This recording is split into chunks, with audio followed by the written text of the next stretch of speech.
Get this mic right up in my face. Right up in my face. All right, guys. 10th Dimension Podcast coming to you live. Make sure my hair looks good. Shit. Boom! So today I wanted to cover thought process based on kind of like day-to-day, daily kind of flow. I have changed a couple things in my week. Like your daily routine? Kind of, yeah. Well, yeah, definitely daily routine. So I start work usually about 11, and usually I would go to bed probably roughly around 2 or 3, and then wake up, and then have like 30 minutes to myself, and then go to work for the rest of the day, and then just repeat that. So what I started doing was, going to bed just, 2 or 3, or an hour or two earlier. Yeah. To kind of give myself, the sleep that I needed, as well as, get stuff done before. Because I took some notes based on what we talked about last podcast, and that was, the negative kind of like thought process. Exactly. So I'm like, I really did take that to heart, and so I've been getting up 2 hours earlier, been getting a good workout in, and like that itself, has changed a lot. Everything for you. Mm-hmm. So in the daily life, and how you actually start to think about becoming a better you, you can't do that with anything but your mindset. So if you don't change your mindset, nothing will change. Yeah, no, that's the truth right there. So Admiral in the Navy, he had a speech, and he started out with you can't change. Oh, what was it? I just read it too. I know what the speeches that you're talking about, right? He did like a motivational speech. Yeah, for, exactly. Yeah, like a graduating class at a college or whatever. So he said basically in kind of general words is the first step to success is making your bed. And I really take that to heart, because that is such a small, minute kind of thing that you're even talking about. It's like, it's very simple and it's very small, but it means so much, because if you just take that little step and make your bed, you already accomplished something. Oh yeah, for Warren sure. Buffett said the same thing. The CEO of Berkshire Shank. I can't remember. Shank, all I know is that CEO motherfucker was rich. Yeah, well, he's a billionaire. He's one of the most richest people in the world. And I take that to heart, because he puts his shoes on, and he started from somewhere too. He started in a very poor community, and he worked his way up to becoming one of the richest people in the world. So I kind of take that. I respect that opinion, because he's been somewhere. He just didn't get handed to him. So no, he had to put in the work that it took to get to that spot. Exactly. So if you kind of work through your problems, work through your things, and it starts by just waking up 2 hours early and making your bed. And today I got up at 6:30. I mean, I didn't accomplish as much as I wanted to. I did accomplish more than I would have waking up at 11, even though I had the day off. I feel more accomplished, and I feel like I'm trying to change myself to become a better person, and this is the first step that I'm taking. Oh yeah, for sure. No, that's awesome. I definitely think it comes down to the process that you choose to, I guess you could call them rituals, like the daily rituals that you choose to put yourself through in order to put yourself into a good mood, first of all, and then a mood that's going to allow you to, when it's time to do work, you're actually putting in productive work. It's really hard to create something when you're in a negative, bad mindset. It's really hard to think of possibilities and imagine new realms or create new places. If we're talking about writing a story in a book, it's writer's block. Writer's block is a really hard thing to get past, because I think personally, because you're holding on to a lot of things that happen throughout your day, or a lot of negativity, things like that. And I think it makes it really hard to engage in a creative process, because you're hanging on to a lot of baggage. The creative process is almost like a free flow. It's free. It's light. It travels as if it's nothing. It's as light as a feather. And in order to be able to get into that creative flow, I think that if you hang on to a lot of baggage that is mostly dark, negative energy, then of course it's going to interfere with your ability to follow through and create something. Exactly. But yeah, I think it comes down to what you start with in your days. Like, what's the first thing that you do when you wake up? Like for me today, I had a great day, and I didn't start my day off the greatest. I just laid in bed and relaxed, but I was able to get up. And what made my day so great is that I was able to walk around on my foot, right? I was able to like move around without my boot or anything like that. I was like, whoa, it's starting to heal up. So that, of course, right now. No, and that's something that made me feel really, really good. But, outside of that, what I used to do was I would wake up and I would actually meditate just so I could clear my head for the day. So what would you do? So you would sit in like a quiet room with so my apartment's just a little studio apartment, so I'd just wake up and I would be in bed. I get out of bed, of course, but just sitting on the couch. It wasn't even like getting into some fancy cross-legged stance like a Shaolin monk or anything like that. It was just sitting on the couch, hands on my laps, nice straight up posture, and just breathing deep and just trying to clear my mind, trying to clear my head. I started doing that in the mornings. It worked out pretty good. I would also do some like stretching and mobility work a little bit too, just to kind of get myself a little bit more into my body, a little bit out of my head, wake my body up a little bit more. Now I've kind of moved the meditation more towards the end of the night, because that's when I find that everything starts to accumulate, and I'll be laying in bed and that's when just things start running off in my brain. Like, I'm thinking about all this crazy stuff. So meditation definitely helps me calm that down. Like last night, I didn't meditate before I went to bed. What I found was my brain was just spinning off into all these different crazy directions. Like, oh, what's it going to be like when I go to Florida if I'm wearing this boot? My clientele is starting to thin out a little bit because summer is starting to come up and everybody's going on vacations, things like that. So how am I going to maintain that? Like all of these worries, all of these things just surfaced. It wasn't the greatest thing to have before I went to bed, but I was fortunate enough to wake up and actually start the day off good, or start the day off right. But I think when it comes to like making your bed, I think it's this is a great saying, so make sure you save this in your little notebooks there if you're taking notes. I don't know why you'd be taking notes. If you are, we appreciate it. All the fans out there, thank you. But when it comes to doing these small actions, this is what I like to say. The actions that you perform day in and day out are the actions that you perform, every single hour of the day, sum up to the total of the day. Are those actions good? Are those actions in the way of helping people, being a philanthropist, putting yourself in situations where you're picking somebody else up, helping the weak, making friends, putting good positive energy out into the world? Or is it spent being angry and bitter towards the world and being hateful? Because at the end of the day, that sums up the day. It comes to that total sum. And then those total sums start to add up and they start to accumulate over time. And then, 25 years down the road, you've continually made your sum of the day negative.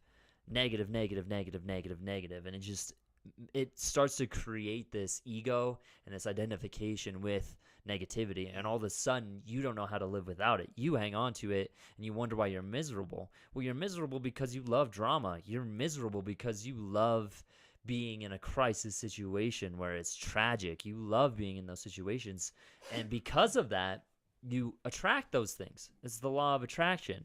Whatever you think is what manifests itself in reality. I mean, if you're thinking good and positive, we could chop this up to a scientific realm, not even this esoteric, like you just got to think about having a nice fancy car and all of a sudden you get it.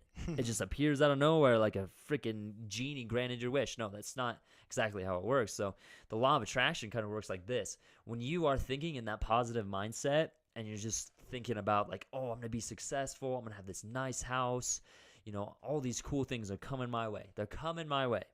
What it does is that in your brain, it changes the reticular activation system. The reticular activation system is essentially the filter that you place on your senses to filter out all the information. Because, I mean, if you think about the world, it's crazy busy all the time. There's things flying all over the place. There's people talking. There's horns honking. There's cars driving. It's absolute chaos. So if you didn't have your reticular activation system, there could be potentially a system overload in your brain to where you're just like, oh my gosh, this is too much information. I can't handle it. So what the reticular activation system does, it helps you process information. Well, what people don't know is that the reticular activation will process information that's more to your personality, that's more to your persona, more towards your thought process. So if it's negative, the day goes on, your reticular activation system picks up negative situations from the day, even despite the fact that something positive may have happened. So for instance, you got two individuals. One individual has a very positive mindset, they're very optimistic. The other one's very pessimistic, very negative. They miss the bus. The pessimistic guy is just going to be like picking apart everything that was wrong with him missing the bus. I missed the bus. I'm late for work. This sucks. This day is ruined. I'm such a victim of this world. All these bad things always happen to me. The optimistic person is going to be more like, all right, awesome. I get some time to, maybe meditate. I get some time to read a book. I get some time to do some of my own work. I get some time for myself. Yeah, I missed the bus, but now it's freed up some time for me to do the things that I like to do, that I love to do. And so that's kind of the shift right there. The reticular activation system for the pessimistic guy picked up all the negative things that happened with him missing the bus, while the guy that's in the more positive mindset, his reticular activation system picked up all the opportunities that sprung forth from him missing the bus. Well, I'm going to narrow it down, and that's a great point. And I like what you said about, obviously, the metaphor about the bus, but I'm going to narrow it down to even a simpler. So Dak Prescott is the Dallas Cowboys quarterback, and he got drafted a couple of years ago. And on TV, he was caught throwing a cup and hitting the trash can and it falling.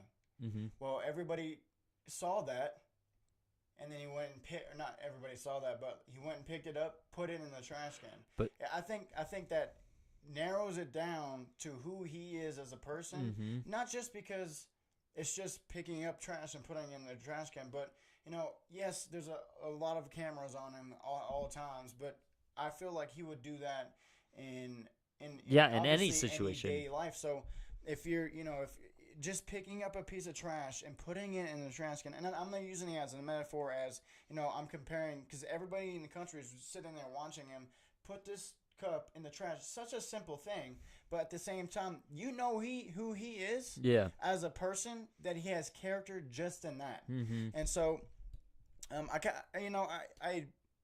not the best person in the world. I'm not gonna claim that I'm the greatest person and have all the knowledge, and I'm just this great. Dude, what the hell?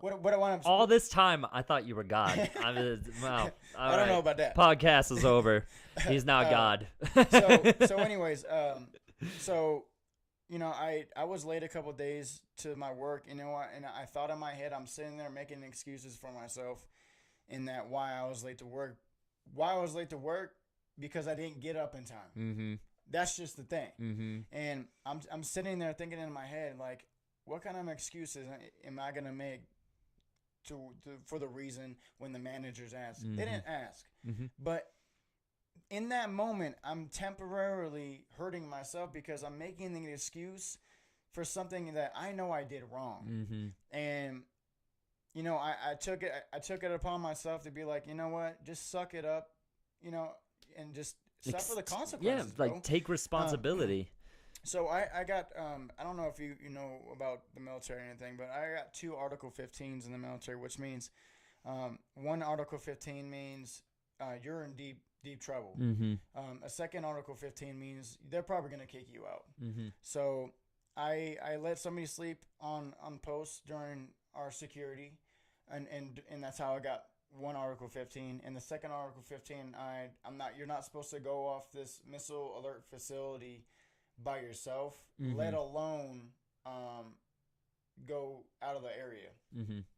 So I went out of the area to the gym, and I did not realize that there was $18,000 worth of gear in the back of the car.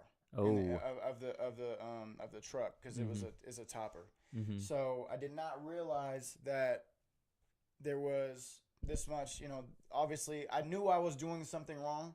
Not only that, I did not realize that I was going to be losing $18,000 worth of gear. Mm-hmm. So that led to my second Article 15. But I feel back then I held myself to a higher standard, and no matter what happened, I'm always going to tell the truth. And I still do today. Yeah. But you can't let yourself get carried away with the small, minute actions that you take throughout the day, like you pointed out. Yeah. In that, do not give yourself excuses.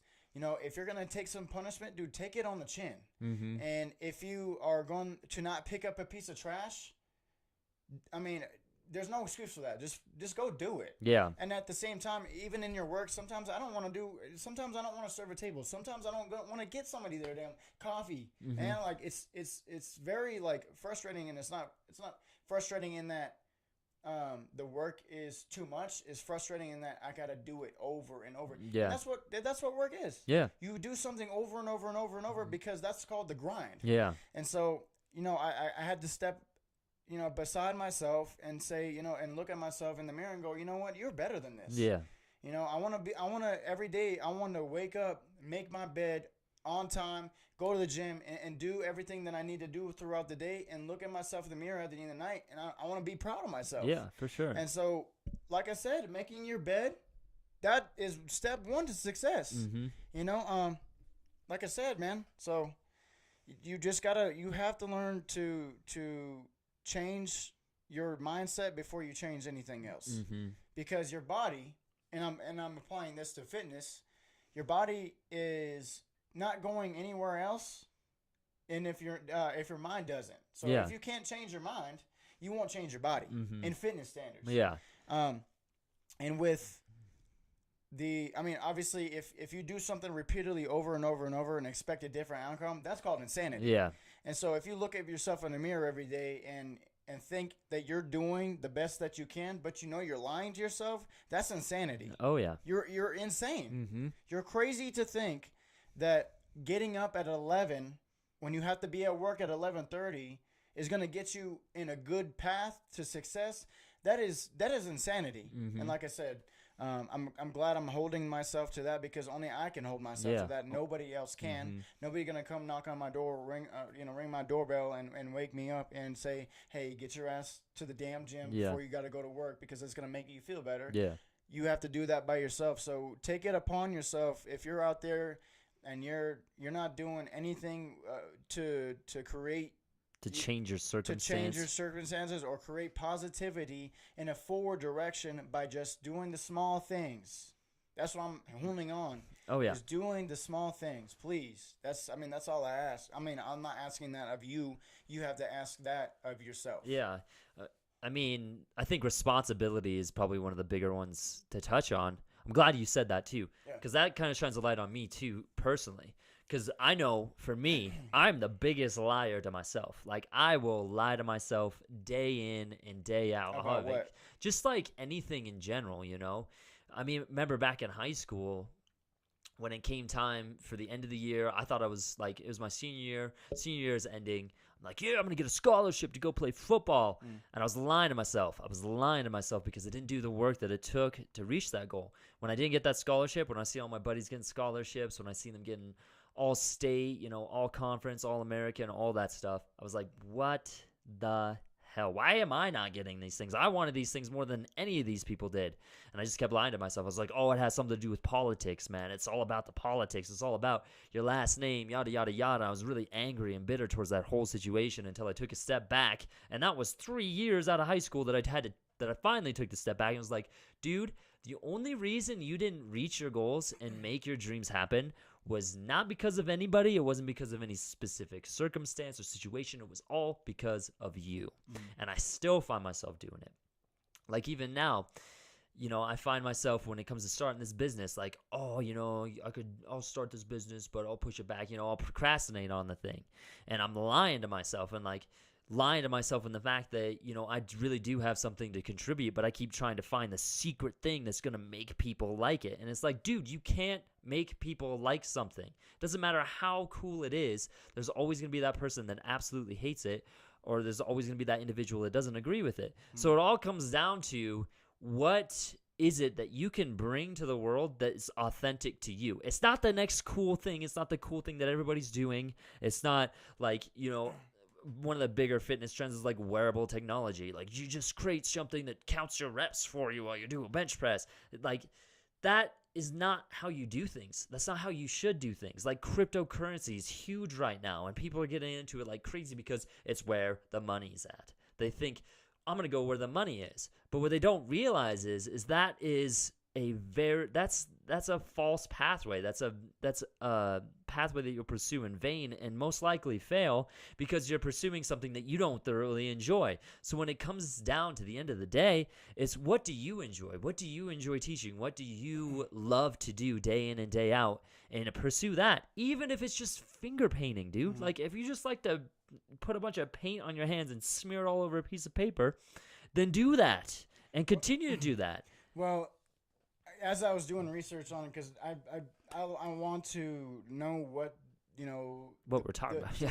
Well, I want to know what successful people have in common. Yeah. And what thought process they go through, and I wanted to kind of emulate that in myself. Mm-hmm. And what I did was I saw that all of them that were talking about having quotes and stuff, they're not afraid to be outsiders. They're not afraid to fail. Mm-hmm. And so I'll give you an example. My buddy Mo, he suggested going this.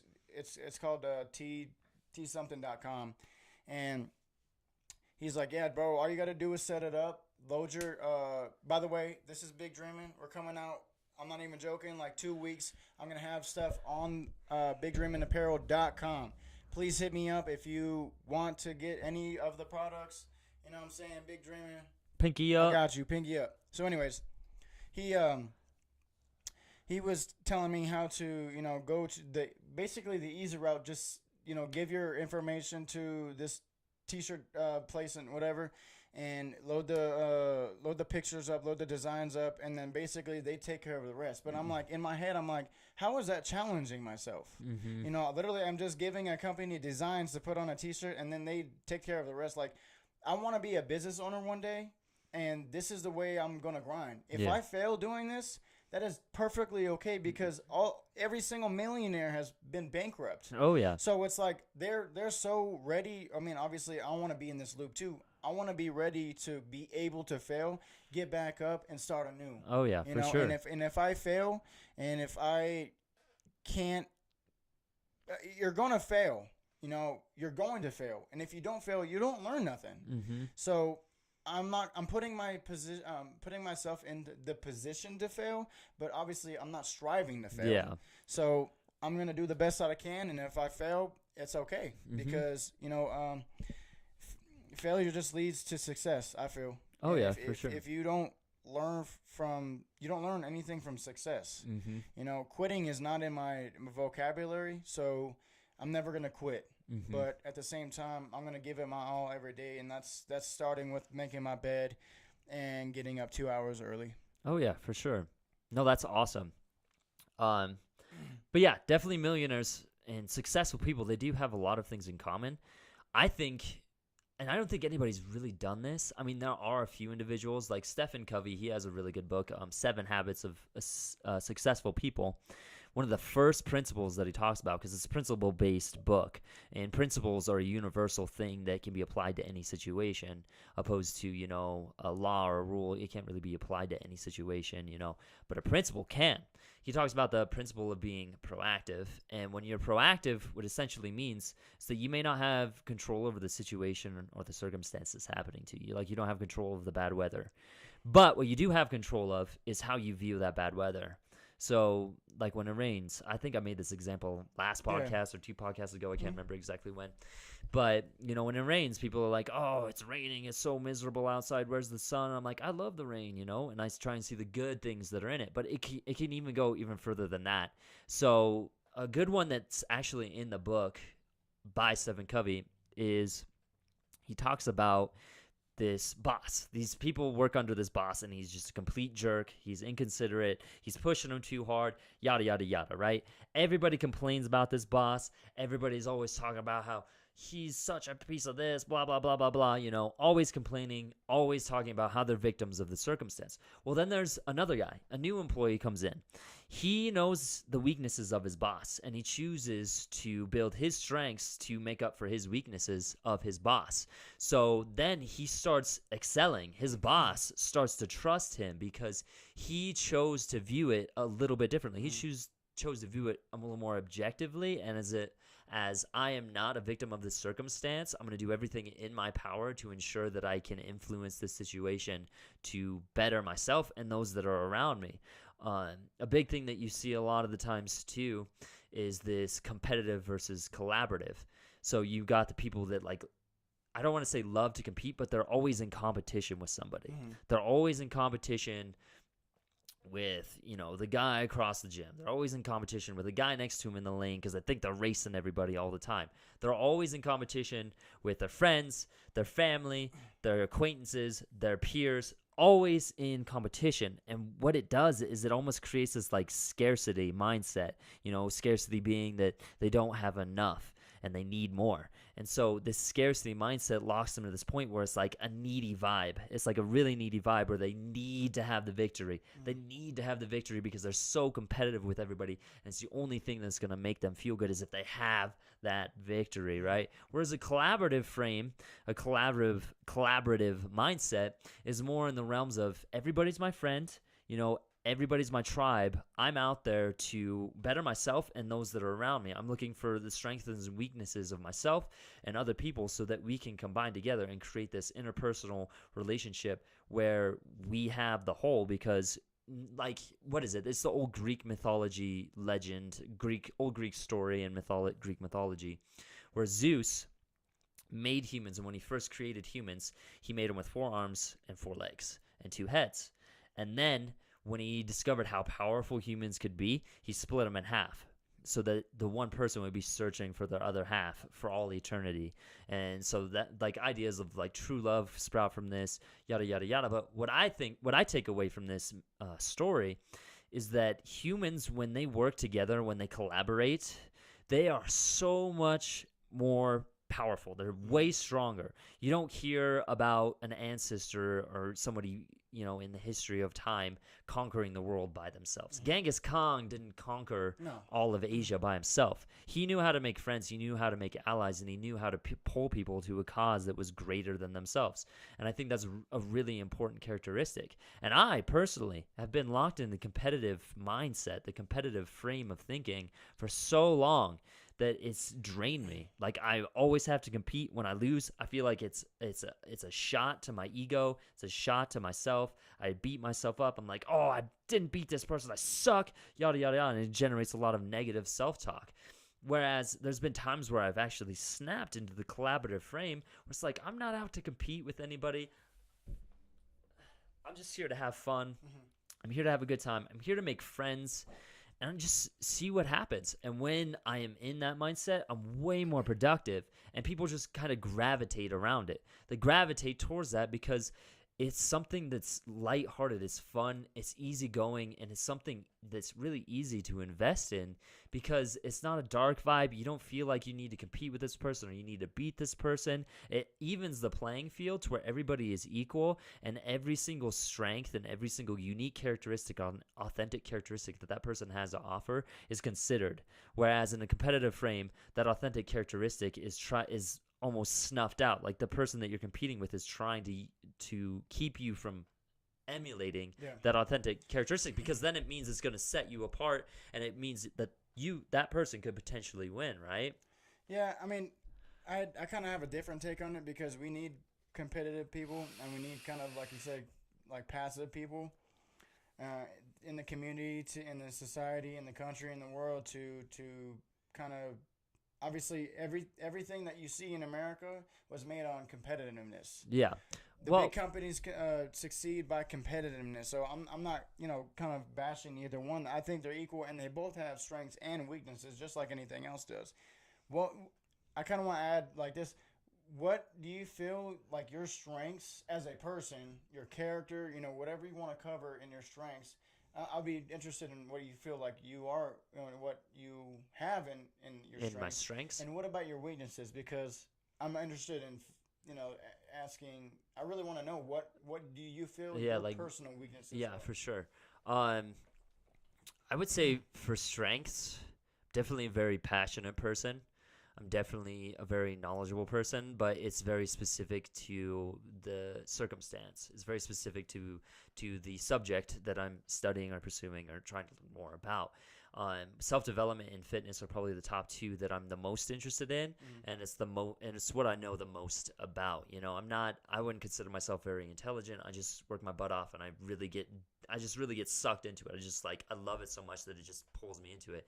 But other things like math and freaking stupid, I don't know, accounting, things like that, they don't interest me. I don't care about them, and I will never learn about them. I don't care to learn about them. The creative process, I love the creative process, whether it's photography, videography, or just making brand logos or thumbnails for YouTube or anything like that. I love doing that.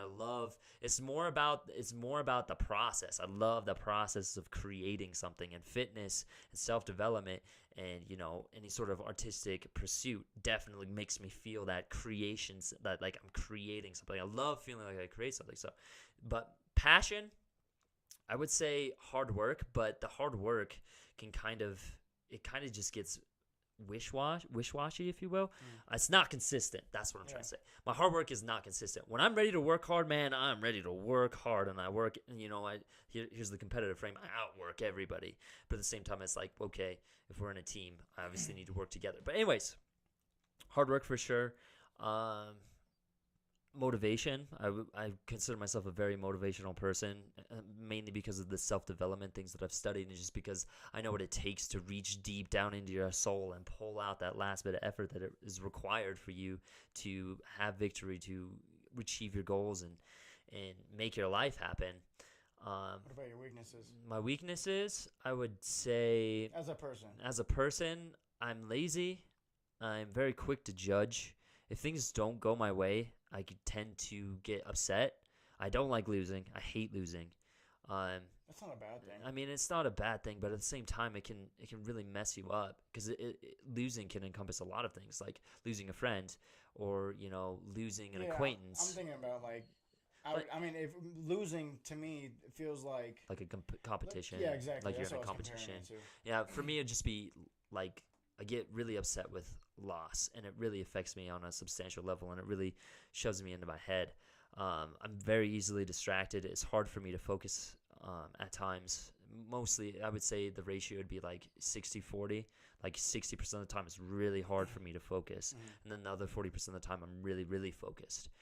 That could be a lot of different reasonings behind that. What do you feel that, as a in a general sense, and obviously, as a person is very open and very general. Broad, yeah. But when I hear someone say, as a person, and then I'm listening, and like I'm picturing what they feel about themselves as a person. So I'm talking about character. I'm talking about personality traits. I'm talking about their strengths and weaknesses. And it sounds like you're very passionate about what you want to do sometimes. And that's obviously the weakness part of it. But you can't beat yourself up on that. But on the other end, what are you working on to increase those weaknesses? To develop those into strengths. Yeah. Well, I mean, not even that, because I personally feel the more that you work on your strengths, the more, less apparent your weaknesses become. Not only that, is actually you have more confidence in your weaknesses. So it makes you more authentic. Exactly. So you kind of make that divide of traits that you kind of want to separate yourself from. Here's my weaknesses. Here's my strengths.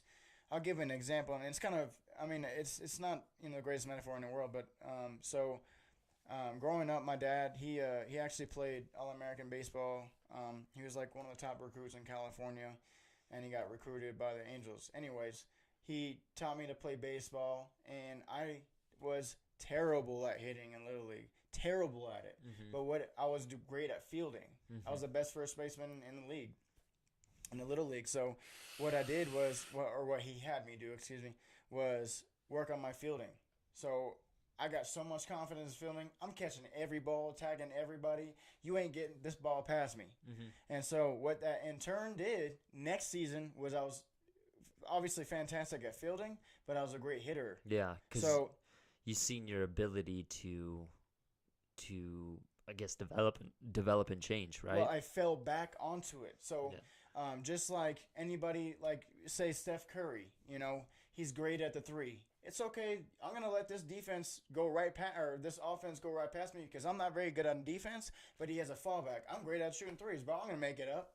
So basically, you turn your strengths into kind of a fallback, and yes, you work on your weaknesses, but obviously as a person, you can't really work on being more passionate. Yeah. I don't really think you can work on an emotional level. But what I'm saying is, in other areas, kind of like fitness or whatever, you have to work on your strengths to have something to fall back when you are at your weakness point. Yeah, when You you're see what I'm at saying? your I'm weakest. not really articulating it very well, but No, I see what you're saying. So like basically, you develop your strengths to a point where you're super confident in those strengths. So then you feel confident because confidence is huge, Absolutely, yep. huge Yep. tool. It's a huge tool that allows you to excel in anything. I mean, if you see somebody that's super confident, and for me personally, confidence isn't necessarily like I can beat anyone at any time. It's like I'm gonna give it my best.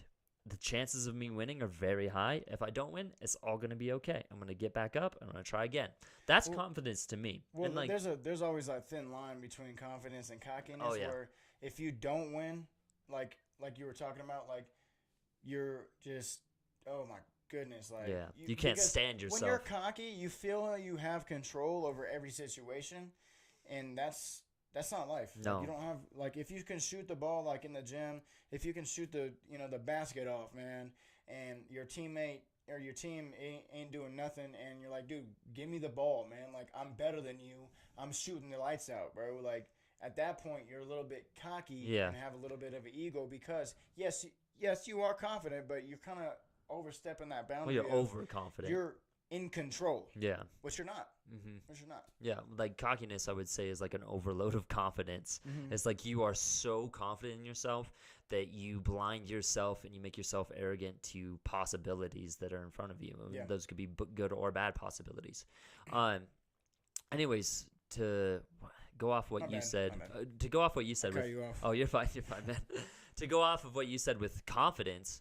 Confidence definitely has a lot of carryover. So you see somebody that's super confident in themselves and they step up and they're just a natural at whatever it is. It doesn't matter what it is. They're just a natural at everything. You see that guy all the time. It's just like, yeah, I've never played basketball before, but, I'll give it a try. It sounds like a pretty fun sport. And they just go out there and they kill it. You're like, holy cow, you hustled me, dude. It's like, no, seriously, I've never played basketball my entire life. It was his belief in himself. That's huge. And I think that's a big weakness of my own is my belief in myself. I don't believe in myself enough. I don't believe that I can change the world. I don't believe that what I have to offer is something that's amazing and awesome that's going to change people's lives. That's sad, man. Yeah, it sucks. Like, that's just been a mindset that I've had. That really does suck because, I feel like that kind of is the key to really doing anything. Like, if I walk into a job interview, I know I'm getting the job.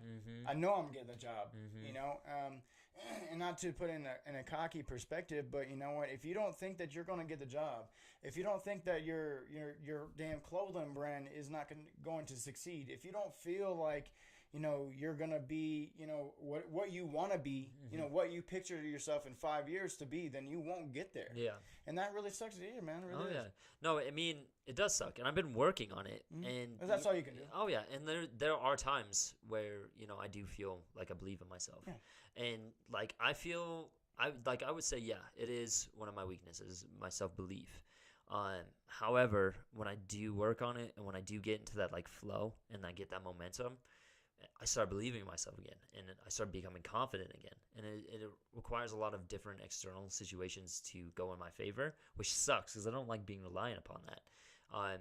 But when it does happen, and I do believe in myself, it's like it's almost like everything is just effortless. Like going up and just talking to somebody is effortless. Going in and making friends is just effortless. Like everything just flows, and it's so easy to just do anything that I really want to. It's so easy to laugh.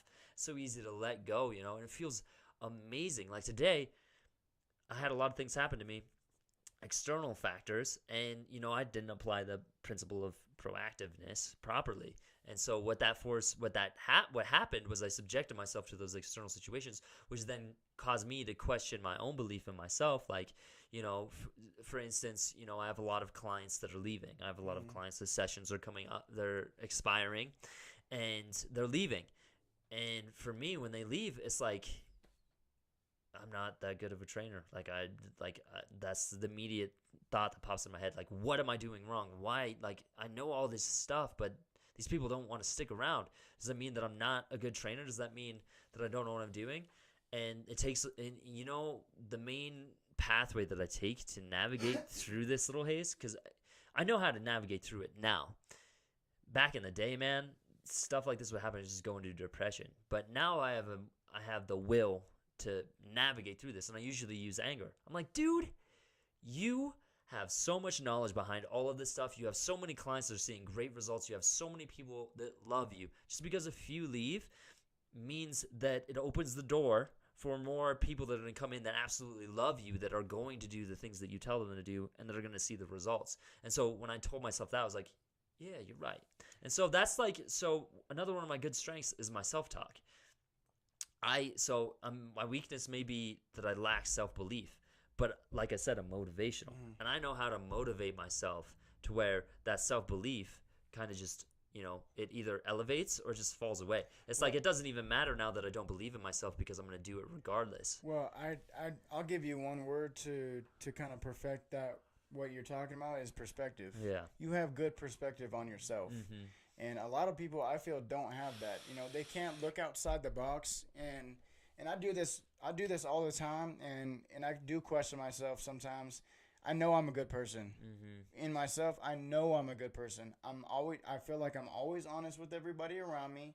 I'm always honest to myself, and I'm genuinely a nice person that truly cares about what you're talking about. Mm-hmm. Sometimes, and it's a weakness in myself, I do have good perspective. That's a strength.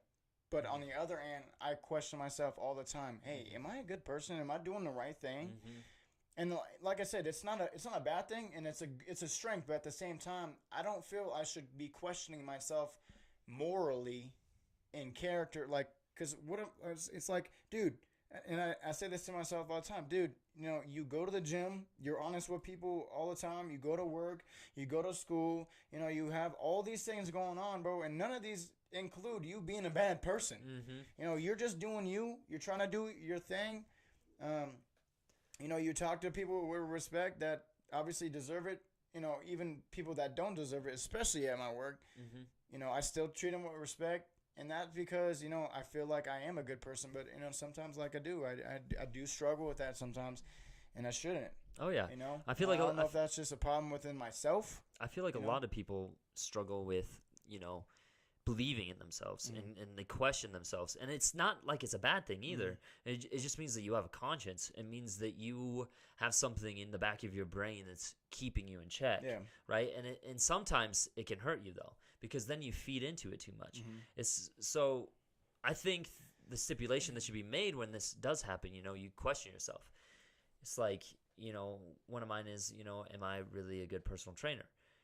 That question is almost a confidence test. Yeah. It's almost like you're giving yourself a confidence test to see what route you're going to take. So it's either like, am I a good personal trainer? And then it's like, I don't know. I got a lot of people leave and so on and so forth. And then, you kind of start to snap into, you're like, there are some things that I could improve. There are a lot of things that I can improve as far as being a better personal trainer, being more attentive and more available for my clients, and a lot more empathetic, like have a lot more empathy for the individuals that I do train, which is awesome, because if you don't have that question coming in, then you don't highlight some of the things that you could improve. And then the other thing is that it also gives you the chance to be like, you know what, I may not be the best trainer, but damn it, I will do everything in my power to make it to that point. You know? The thing about being competitive is you're always comparing yourself to somebody else. Yeah, that's the big thing when it comes to the collaborative versus Absolutely. competitive frame Mhm. is you're always comparing to other people. The collaborative frame is more you're okay with who you are, and you're okay with everything that's in here, and you're okay with what everybody else has. It's all a part of this bigger picture, and you love that, and it helps you create this symbiotic relationship with the entire world. It's like this meta awareness of everything that's going on around you. Sorry, I didn't mean to interrupt you. No, dude, you're good. So yeah, that's a great point. I feel like the more comfortable you are with yourself, the more comfortable you're gonna be around everybody else. So if you have confidence in yourself, and now I'm talking about cockiness, I'm not talking about an overwhelming of confidence in that you kind of are teetering that line between cockiness and confidence, because if you're not humble in yourself, and you're not humble, around other people, you're gonna, first off, you're gonna come off cocky. Second off, you are not gonna have a good relationship with yourself, because cocky people are the funniest people in the world to mess with, bro. I mean, it's so easy. It is so easy. And we were talking about the other night, about people at the bar that they're these big dudes, and you chop them down so easy. And it's like, dude, you are too cocky to even be talking to me, bro, because at that point, I'm just going to chop you down. You're going to get a little butthurt, and, violence wrecks loose because you can't control yourself. And that's a take on yourself. You have to look yourself in the mirror and go, you know what? I'm not the greatest person in the world. I'm not the best of anything. I'm just me. Yeah, exactly. And that's like... That's all you can be. Just be you. Just be the best version of you. Exactly. So, and what that entails, when someone says, hey, just be the best you, and I've heard that my whole life. My dad talked to me my whole life. My mom, just be the best you. And that means, to me, in a personal opinion, it's like, if you're not working on your character, which means getting up, being responsible for yourself. Yeah, being disciplined. Being disciplined. Dude, getting up for me is a challenge. I if I don't have to be up, then I don't, dude. So really, I mean, I don't know how, effective you guys are in that getting up, bro. That is a challenge for me. And I've always... Oh, I struggle with it too, bro, man. If I don't have an alarm, bro, and I go to bed at 2, I'm waking up at 2. And that's just a ridiculousness, bro. Like, I can't get up. And after I wake up at 2 o'clock in the afternoon, after 12 hours sleep, what do I want to do? Nothing, dude. What are you accomplishing? So... obviously, I self-reflected within myself, because I am not a perfect person. I'm not the best at anything, but I am myself, and I want to be the best I can be every single day. And if I'm not trying, and like I said, and I keep on expressing this because I truly believe in this, is step 1 is getting up. Get out of bed. Even if you get up and you don't have to be up, don't have to do anything, get out of your bed. And like you do, go on the couch, because that separates you from that sleep. Obviously you can sleep on the couch too, but your mind has changed. You went to a different room. You're awake now. That's such a small thing. 2, make your bed. Okay, you already accomplished 2 things, man. Getting up before you had to, and then making your bed and look all nice. You're gonna look at that and be like, I did a good job. It's simple, man. Life is characterized, or life is accomplished or terminated in temporary action. So any decision that you make that is temporary, that has changed your life, I mean, you know what I'm saying? Like, life is characterized as in temporary actions. So you make a misturn onto, on an off ramp. Yeah. You an exit. You get off in an exit. You push the brake. Okay, you can't stop. You hit the damn barrier. You flip your car and you die. That's a temporary decision. Just like making your bed. No, I mean, I'm not correlating the two, because obviously they're 2 very different things. You're not gonna crash your car. Make my bed. There's a car through the ceiling. You're not gonna crash your car because you didn't make your bed that day. But like I'm trying to get to the point is just like, life is characterized in temporary decision, and the more temporary decisions that you make that are positive for your life, it's going to impact you way much more. Oh, yeah, it's going to impact you a lot more. That's all those cumulative things. Facts. I think that's just like a notification thing. Matt Burkert. Matt Burkert? What'd he say? What? Oh, no, it said you want to tag him in it. Oh. Do I look like him or something? I guess. Maybe. I don't know. So, yeah, anyways, back to cocky people. And, I mean, I've been cocky in the past. I still am kind of cocky. I like to be cocky just to be funny sometimes, but I think people take it a little too seriously. Anyways, when it comes to being cockiness, I think being cocky, I think what happens is that it's almost like you're trying to talk yourself into being what you want to be. So it's like you're trying to talk yourself like, I'm good at basketball. I'm like the best ever, I'll break ankles, blah, blah, blah, blah, blah. It's almost like that person's trying to talk themselves into believing that they actually are a good basketball player. I feel like that's what cockiness is associated with. It. That person is just trying. They are so low confidence, so low self-esteem that they're trying to talk themselves into being that person that is of high self-esteem. So it's almost you're just having a debate with yourself, and where confidence is just it's simple. You just believe.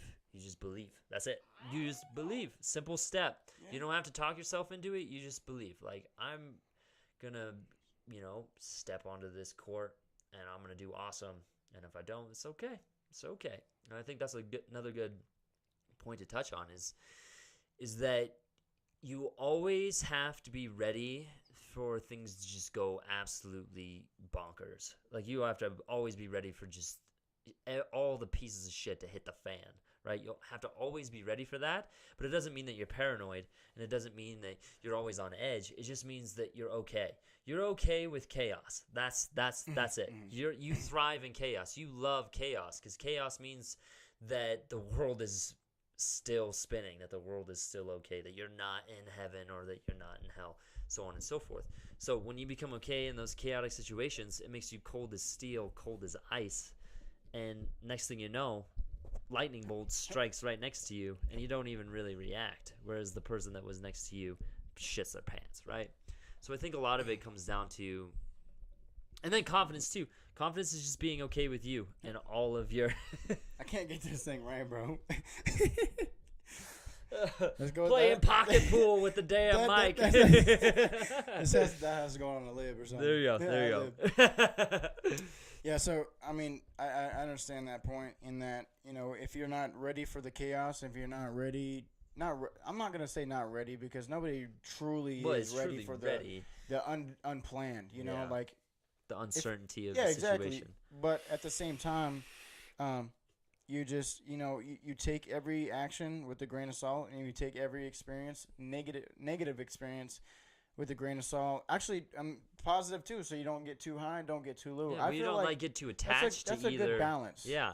Well, like, I think a lot of people get too attached to certain circumstances, certain things. And that attachment is actually the thing that's separating them from, like, true happiness. So something good happens, and all of a sudden they have to maintain the good thing that's happened, because if they don't, all of a sudden it's going to go away, and the life goes back to something bad, right?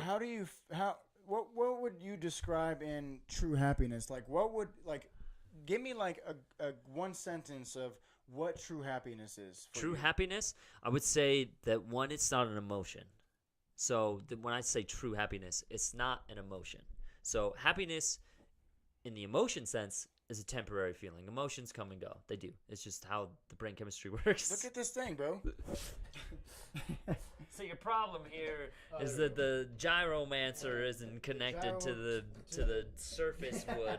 The knee bone and the elbow. Anyways. There we go. What was I saying? Something about true happiness. True happiness, right. So happiness in the emotion sense is temporary. Where true happiness is a state. It's a state of being. And it's almost like a 10 out of 10. So, like, if I were to go into your body, you're coming to my body, we go into somebody else's body. We go into some. He went into a ghost body. Oh man, God. He just fucking threw a ghost out. I don't have a body no more after that one. Anyways, so say you transfer your consciousness into a homeless person. How is it going to feel to be that homeless person? Probably not very good, right? You're locked in apathy. You're almost a 0 out of 10. You go into a middle-class individual that's got the middle-class nuclear family, basic basic goals that has been set by society years and years ago. Yeah. You know, the family, the job, the retirement plan, the nice house, the nice car, the suburban life. Yeah. You know, they're probably, it depends on the individual, but I would almost guess they're like a 5 out of 10. You know, they're just like right in the middle. There's things that go bad, there's things that go good, but they're just like, whatever. You know, my wife, she's cheating on me with the guy across the street. My kids are little shits, and I just want to drink all day. So are you comparing happiness to financial stability? No, I'm comparing. So at the That's same, what well, like I mean, at what the kind of looked like you were going. oh yeah, that. for sure. So I mean, at the same time, you could like transport your consciousness into a homeless person, and they could be the happiest person in the world. You know. Have you seen that movie? God, what was it? I just watched it with Ray Charles. Not Ray Charles. I said Ray Charles. Well, he played Ray Charles. Jamie Foxx, and he plays a musician, and he's homeless. Have you seen this movie? I don't think so. Anyways, he's a musician. He's a fantastic musician. He went to school at Juilliard. You know, he dropped out. You know, he's just mind blowing musician, and he still plays today. He chose to be homeless because in L.A. because that's where he was happy at. Obviously, he experimented with the drugs. You know, he's very depressed. He had something, you know, in his mind going on. Very, you know, not right. Like, you know, like normal. I don't want to say normal person, but you know, not right normally in the head. So he chose to be homeless, but he is very happy being homeless and on the streets for the acoustics. I forgot this movie, man. Does anybody out there know? Yeah. Do you guys know? Tell me what this movie is. Anyways, I kind of compared it like that what you were talking about. So what the point I'm trying to get to with like the state that led nowhere, but yeah, yeah. Wait, is this a brick wall? We gotta climb this brick wall. We got some dynamite. Let's go right through this bitch. Anyways, when it comes to the state of happiness, it's a state. So like it's a state of being. You know, it's not, there's no external circumstances that influence it. There's no emotions that influence it. It is. It is. That's it. I am what I am. So the state of happiness is where you let go of everything, essentially. It's like surrender.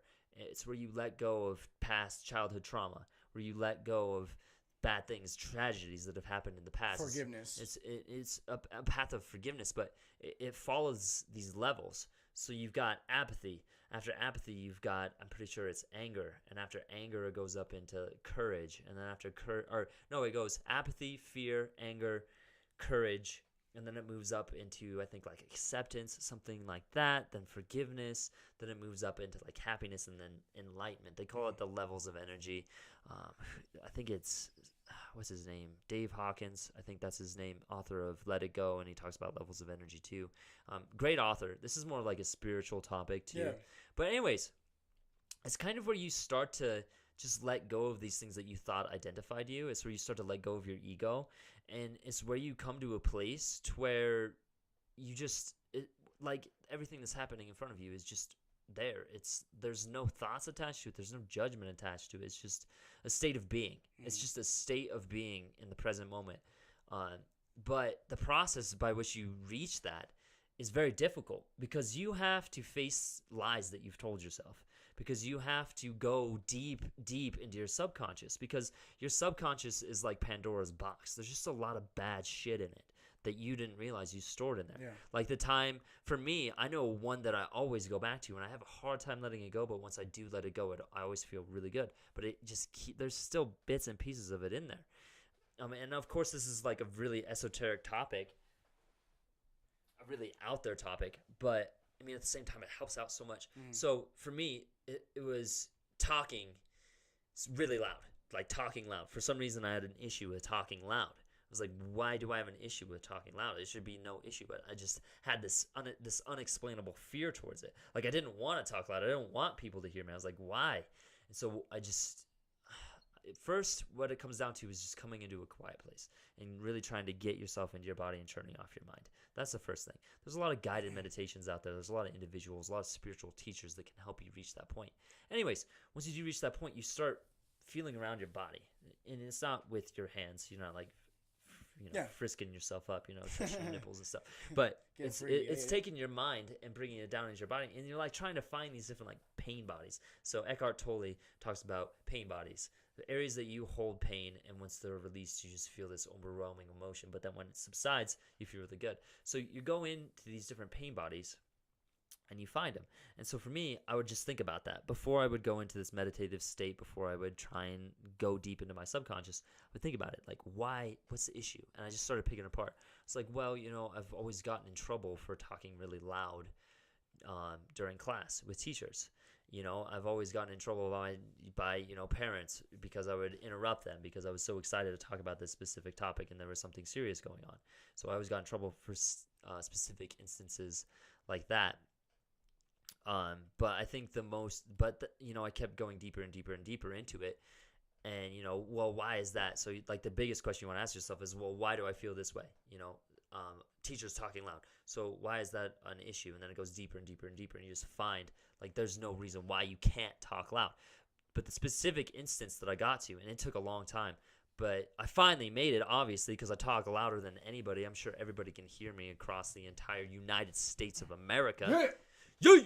Anyways, I started delving further into it, and I came across this one memory. Oh, going live again. Go ahead, bro. Anyways, in this memory, in this past traumatic experience, I was talking really loud. I was a kid. I was talking really loud. I was really happy that day for some reason. I was really excited.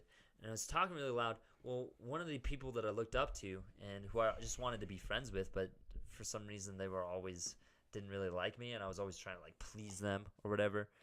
I was talking really loud, and they're like, "Would you shut up? You sound so stupid." And it happened when I was like, I think it was like 5 or 6 years old. So I had to go really far back, and it was hard to even remember that. But I found the trauma. So then what I did is I went in to that trauma, and I felt that pain body, if you will, that Eckhart Tolle talks about.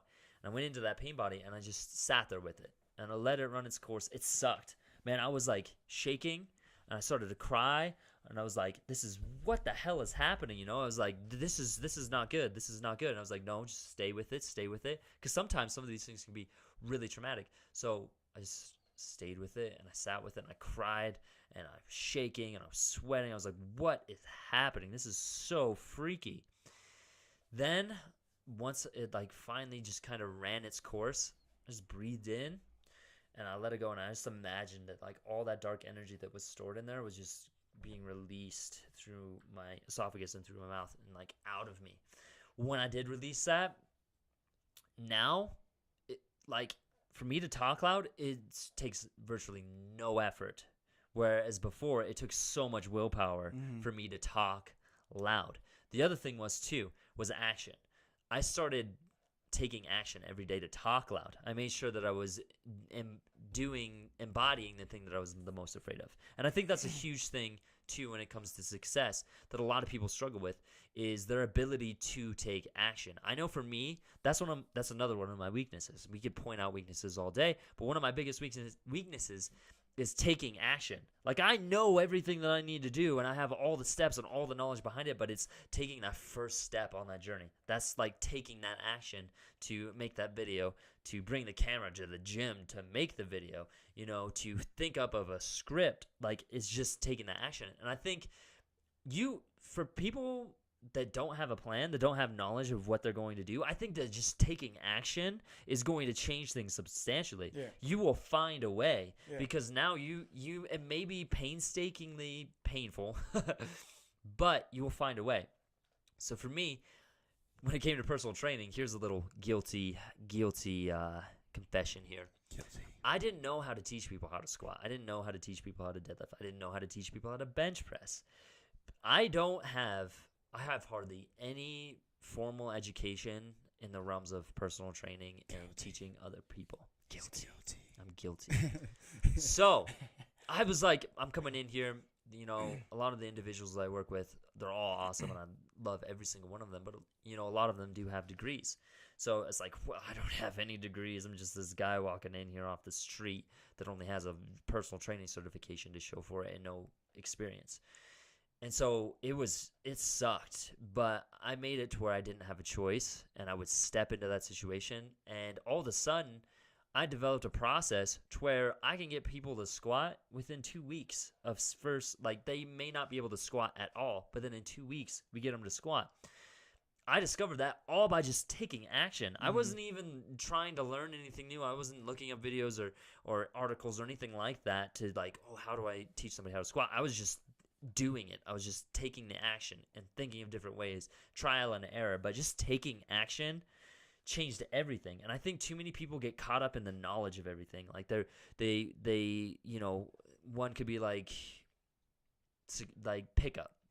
Like picking up girls. There's a huge community out there. It's like an underground community, but they talk about like how to pick up a girl, and which is good. I think it's awesome because some guys don't have that father figure to really show them and teach them how to do that. So I think that's great. And there's obviously a lot of money in it. People pay buttloads of money for that. Yeah. Anyways, what you'll see a lot in the what you see a lot in the pickup community is that guys just take in all this knowledge, but they don't actually go out and take the action and approach the girls and ask for the numbers and actually pull the trigger. You know, they just want more knowledge. Oh, I just need to know more because if I know more, then I'll know what to do. And it's like, no, you won't, because you step into that situation that is so uncertain.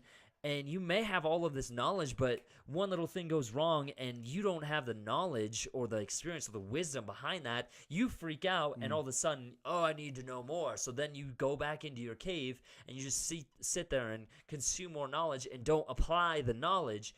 And next thing you know, you're just living in this stupid fantasy. You're like, yeah, I'm good with girls. And they're like, yeah, go approach that one over there. And you're like, you know, this it's not the right situation. There's like 3 people around her. You know, I'm just gonna wait a little bit. And it's like, dude, just take action. And when it comes trial and error. Oh yeah. When it comes to taking action, I can't remember who the author of this book is, but it's called 5 Seconds.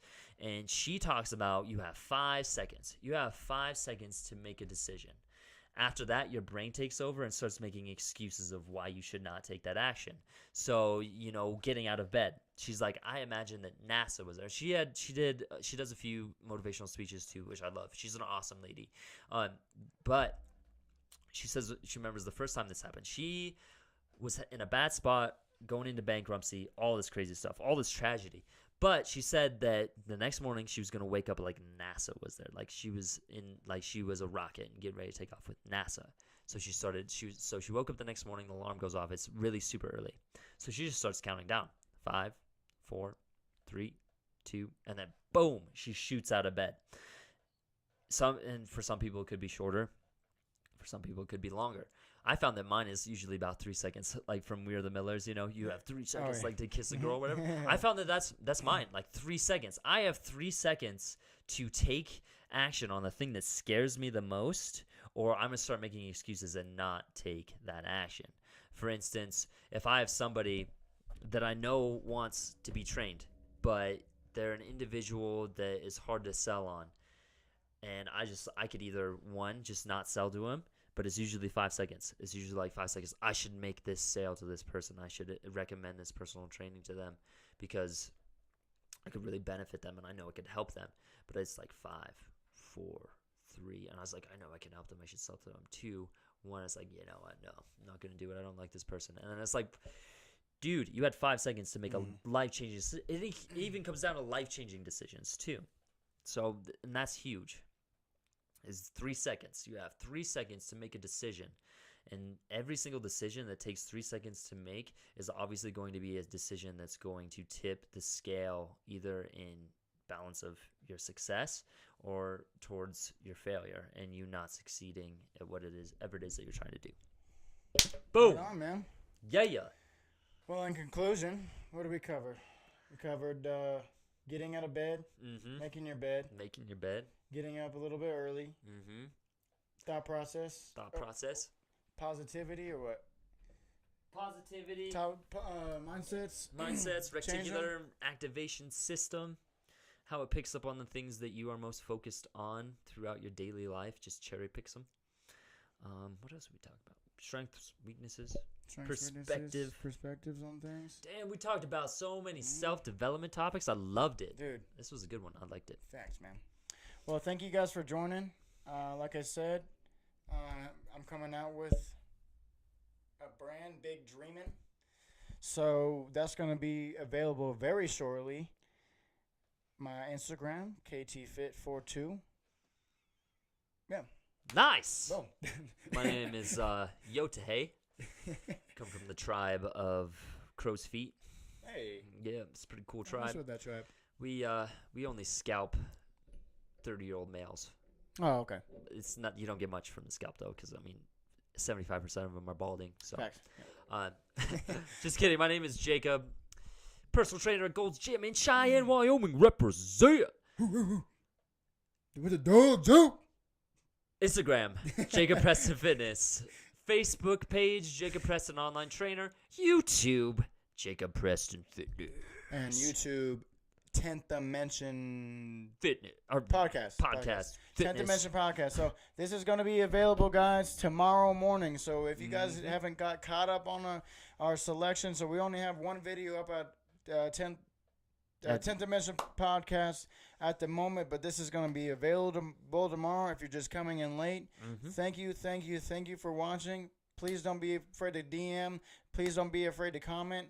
Don't be afraid to hit that subscribe button on the YouTube channel. Yeah. Peace. Bye. I love you. You're amazing. Peace.